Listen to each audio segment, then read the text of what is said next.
Today we're going to be taking a spoiler-free look at Joker, Folie, Deux, the highly controversial sequel to, well, an already highly controversial film.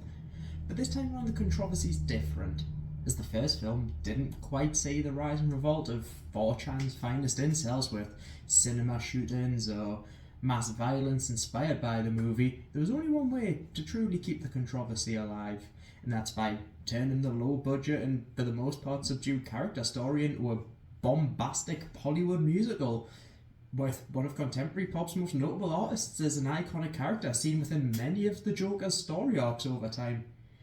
And the idea in some respects may seem to some like the studio executive simply thinking, well, first one made money, who's to say this won't? What I found with this film is that it shouldn't necessarily be viewed as another Joker adventure with Fleck in the role just kicking about in Arkham Asylum having a grand old time. It actually serves as a meaningful counterpiece to the first film, truly detailing the aftermath of the crimes that Arthur committed. Whilst the first half acts as a reintroduction to the character and experiencing a lot of his musical delusions, the second half becomes a pretty solid courtroom drama based on the events of the first film. Now, like many, I wasn't initially sold on the concept of this film at first glance, and as trailers released though, I was somewhat quite impressed with them, and I knew that if anything, the film would still have a fantastic performance from Joaquin Phoenix. So eventually going in with decent enough expectations, they were definitely met in some capacity. Joaquin absolutely knocks it out of the park once again, though it doesn't feel as deep of an exploration as the first film was. But very soon into this, I did realise something quite important. You really need to distance yourself from any other interpretation of this character, because even the creation of these films in themselves are realistically an unprecedented move by DC in the first place, especially at a time when the first one released where stuff like Justice League was relatively new and just generally lowering people's expectations of the brand. But then just out of the woods came the director of the Hangover trilogy and one of the most revered actors of a generation with an eventual Oscar win for that performance with Joaquin Phoenix. And made on a low budget but making the most of every penny, the first film presented what I personally view as the most third-dimensional iteration of the character we've actually had on screen yet. Jack Nicholson's performance of Jack Napier will always remain my favourite version of the landmark character, the gangster who shared some of the more comedic traits first found on screen with Cesar Romero, the original and most fun of all the Jokers. But it was Nicholson who truly presented the sheer darkness and insanity of the character. To learn about Napier and how he got the scars is the most iconic in my eyes, the, traditional Joker falling into acid story. But even the '89 Batman film shook up the traditional comic story by having the Jack who is the one who ultimately kills Bruce Wayne's parents, a stir initially caused but is reflected upon fondly now. In my eyes, he's the ultimate comic book live action Joker. And then of course, there's the general consensus who is most liked, and that's Heath Ledger. And his iteration of the character is presented not only as a straight up psychopath, but truly the most villainous, which to me integrates fantastically in the more grounded world of the Nolan films. And his final role, alongside his untimely passing, make for an extremely chilling performance as a whole. There's no real setup for the character, but in the context of The Dark Knight, we didn't necessarily need one. We all knew enough about the Joker through comics and movies and TV shows by 2008 that they were able to just drop him right in the opening scene, and straight away, Ledger did an amazing job of showing exactly who this version of the Joker was. And then of course there's Jared Leto, but sometimes the less said the better. So let's move on. But what Phoenix brings to the role is something completely different. This isn't an extraordinary supervillain with a huge scheme to take over the city, nor is he the clown prince of crime. This is a seriously ill individual who, after a life of abuse, has reached a breaking point. He didn't necessarily try to start a revolution, he's just a complete nihilist who followed through on his own deranged thoughts. But what this film does is bring out more of the aftermath of Arthur's actions to explore the further psyche of the character by gaining insight into his reaction in the court, to his actions and the pain inflicted onto the innocent. But Phoenix perfectly portrays a man who's just completely broken and hollow by the end of the tale. And where Joaquin also thrives is through his interactions with all the various characters. And this includes one courtroom testimony which, at its core, really is the heart of the film and makes for the most devastating scene in the entire picture. If you go into this film hoping to see the full rise following the origin of the clown prince of crime, you're unfortunately going to be quite disappointed. For a further study of Arthur Fleck, it does play great though. His bodily transformations are as surprising and jaw-dropping as the first time, and he manages to turn almost any frame he appears into what you think of a more traditional sad clown type portrait, and that's just like something else within itself. That's like a whole other level of like dedication to this craft. And now for Fleck's other half, Lee Quinzel. Now, Lady Gaga's foray into acting is still fairly recent, but her first leading role receiving an Oscar nomination is still a great sign of things to come.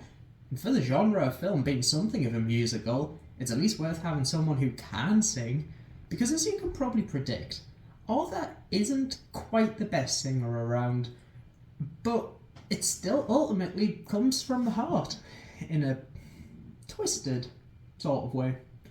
The chemistry between the two strong, and introducing a love interest was a great way to move Arthur's narrative forward, to see him properly interacting with a woman who's not his mother or a love interest who in actuality is just a complete stranger from down the hall. She brings a dark level of insanity to the character. There's no darlings or puddings with her. She's one of the twisted individuals who actually sensationalises Arthur's behaviour. Much like Phoenix with Fleck, Gaga puts a grounded twist into the character with, some more subtle nods and notable imagery, more linking her to the original character. As much as we all love Margot Robbie in the role of Harley, her iteration just wouldn't quite fit here.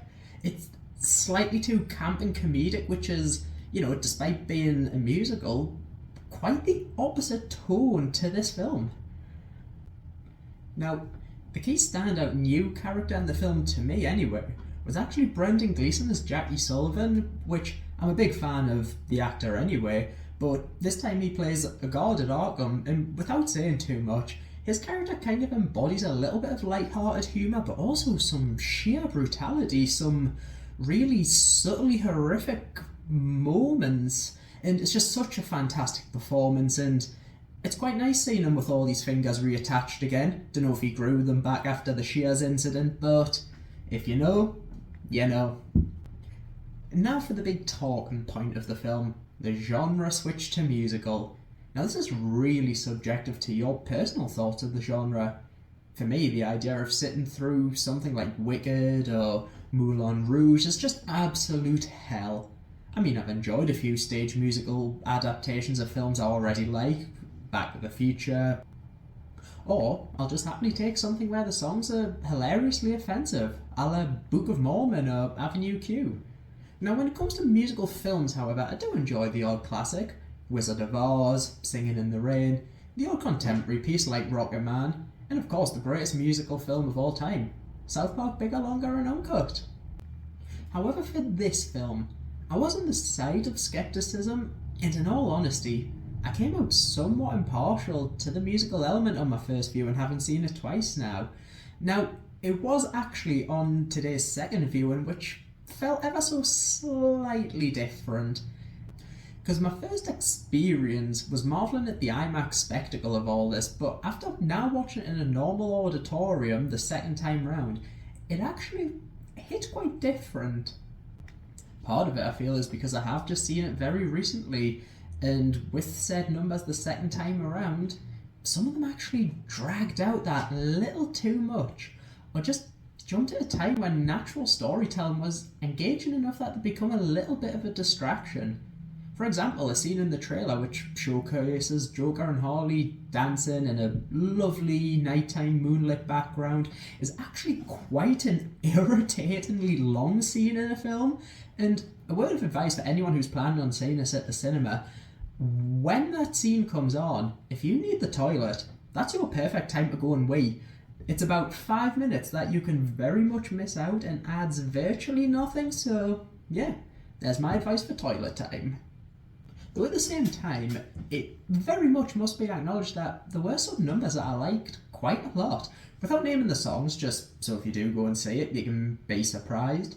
Both Arthur and Harley's first solo numbers are actually solid and work very well within the context of the film, as does the scene with the fantasy of Joker and Harley show. But it gets to a point where they begin to slightly unevenly pace the film.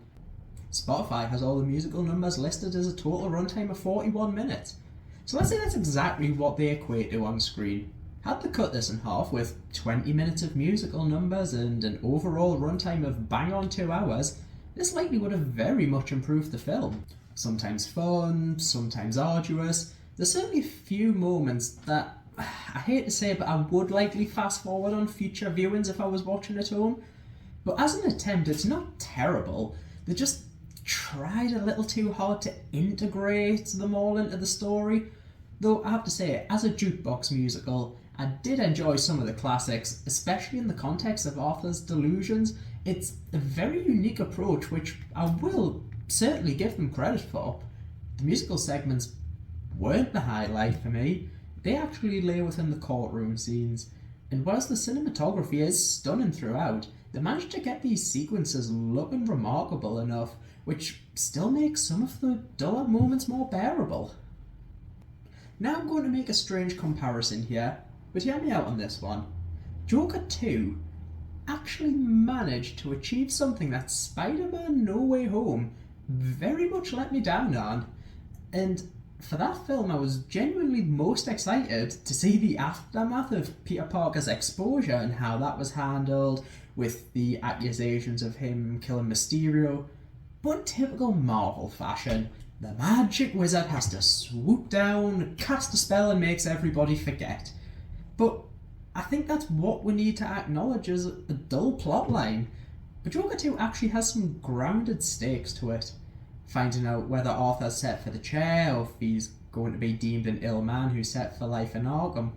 And what makes the legal setting of this so poignant is the sensationalism based around the character, which, despite the film being set in the early 80s, feels just as poignant today.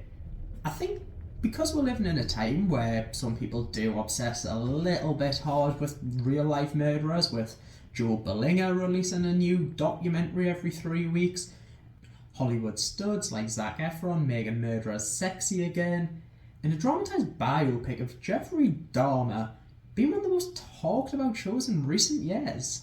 But Joker 2 goes in a different direction. It shows how far the movement of those who actually have this hyper-fixation on Arthur's crimes can actually go. The lengths they'll take to free an actual villain.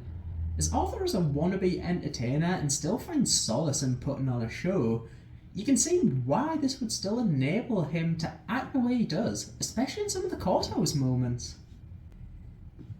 Now, to say Joker 2 will be a little bit controversial amongst audiences is an understatement, and early reactions are somewhat proving this so far. Comic book purists who prefer accuracy to the source material will get very little from this. In fact, they'll likely be most opposed to it. But if you can separate it from any DC project which has come before and look at it as a deeper exploration of a disturbed individual, it's really something else, unlike anything the genre has brought before. But for me, that's a good thing, because Batman's been around for 85 years now, and only 1 year after his launch, the Joker was introduced. The 1928 film The Man Who Laughs was a key inspiration to the look of that original character, and whilst Phoenix bears no resemblance to Conrad Veidt from The Man Who Laughs, the film itself plays more to the melodramatic tone of the silent classic than it does to any traditional Batman film. So when we're this far on, I actually think it's great that they're doing something a little more out there and different, because with this iteration, it's less of the identity of the character and more about the motivations, the actions, and just the general drive to commit these acts. Now, interestingly, the Cambridge Dictionary defines the word derivative as something which is not the result of new ideas, but has been developed from or copies something else. And that's somewhat the idea of Joker 2. The new ideas integrated within the musical segments are the element that don't work as well, but in a simple attempt to be different, does derivative always have to connote negativity? To make an act as a symbol of uniqueness, and the film felt more of a pastiche, which partly imitates the style and storytelling of the original film, but overrides and derives with more out there and new concepts. And I completely understand that this isn't for everyone, especially with some of the themes it deals with, because much like the first, it's very deeply disturbing in a few places, and yes, the finale will be very divisive amongst audiences, but at least it's a talking point for people to engage and discuss. Arthur's story is a tragedy that he's just gone too far to see, and he just perceives it all as a comedy based on that actual quote from the first film. I used to think my life was a tragedy, but now I realise it's nothing but a comedy. But this film flips his ideology in a very interesting way. So overall, after 2 viewings, I will give Joker Folie à Deux a solid 3.5 out of 5. And that dropped from the initial 4 out of 5 rating from the first viewing, but it's bold, it has balls, and it dares to be different, which for me is a huge win. It's just slowed down by a few musical numbers which actually somewhat take away elements of the rewatchability. But one thing must be noted, embedded within Joker 2 is a great film, and I'm sure as the physical release hits down the line and we inevitably get some deleted scenes and such, I think the internet could actually work its magic in a positive way here. And by that, I mean fan edits genuinely have a chance of making this into an excellent film. Trim out a few numbers here and there, add more potential story-driven content, and you've got something great. And just to round up on, a fun little fact, the word deux in the title is actually quite poignant, as it's the word for two in French, and this is the second Joker film. So, yeah. But anyway, go see it and decide for yourself, and always remember, that's life. In a bit. 24 hours later. And now back in the same place 24 hours later, and that's because I've had a thought right now, but to really get into the mindset of the point I'm about to make in relation to Joker 2 is we're going to have to dial back to 2007 just for a moment, and we're going to have a little look at a remake of a classic film that came out that year. You might not see the relevance quite yet, but once I explain this, you might understand where I'm coming from on this point. So, as I said, there was a remake of a seminal horror film that year, and it came as Rob Zombie's Halloween. Now, as you can probably expect, the film didn't particularly make waves with critics, but the fan reception was fine. Like, not particularly great, but for the film that came after Halloween Resurrection, it could have been worse. And, you know, you've got to look at this as a film which made $80 million on a $15 million budget. And that is a tidy little profit, especially for a horror film. Now, noting as well that this film, I believe, also held the highest opening Labour Day weekend until Shang-Chi in 21, I think. So yeah, it's a record-breaking film ultimately. And what happens when a record film with moderately decent fan reception's made? The sequel comes into play. Yeah, that is what everybody has to wait for. And then that leads to Halloween 2 from 2009. Now, the reason Rob Zombie did this, and he is being explicit about this now, is that he wanted away from the Weinsteins. Now, and yeah, this is long before everything too, so, you know, he said that they were very difficult just to naturally work with, and as someone who had, you know, made a lot more independent film, had a lot more creative freedom, he wasn't a fan of the way the Weinsteins produced and how insane some of the comments from Bob apparently were. And he initially wanted out of a 3-film deal with them that he signed, which very understandable and a very good move from Rob Zombie on reflection. So after I think it was 12 directors got fired by the Weinsteins for Halloween 2, Rob Zombie came back, but on one condition. And what was that condition? He got out of doing that third picture with them. Genius. It's a good move, I'll give him that. But the film itself with Halloween 2 wasn't particularly well received by critics or even the audiences this time. I mean, personally for me it ranks pretty much within the bottom tier of Halloween films, like the real shit of the franchise, which with that there is a lot. But, you know, you have to wonder with this, given the circumstances around it, and it's very, I don't think it's ever been directly said by Rob Zombie, but I think a lot of people have the impression at this point that he wanted out, made a crap film, didn't have to come back and do another, got out of the Weinsteins, and yeah, they wouldn't ask him to do a third Halloween, or they couldn't necessarily continue the franchise from the direction he took the end of the second one in. Also, there was very controversial elements which were, you know, somewhat reflected within Joker 2, the changing of the character arcs and doing something a bit different there. I personally found in Halloween it was more prevalent with Dr. Loomis, very egotistical, not like the character we kind of knew from Donald Pleasance, and yeah, very controversial ending, which if you haven't seen Rob Zombie's Halloween 2, I'm not just going to drop a random spoiler in there. But in a way it was made so the third couldn't happen. Now that raises the question, is this the case with Joker Folie à Deux? I mean, Todd Phillips and Joaquin Phoenix both said around the time that the first Joker was released that neither of them had any interest in doing a sequel.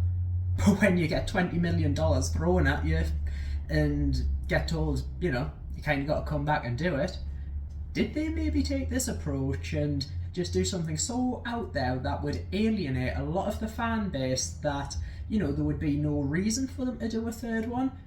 I mean, Halloween 2, as I say, made half of the money at the box office that the first one did. Joker's not even going to do that. The first one made over $1 billion. I think it was like 1.1 billion or something around those lines. And yeah, this had 120 million worldwide opening weekend. This just isn't taking off. So I feel like, you know, this could very much be the reason.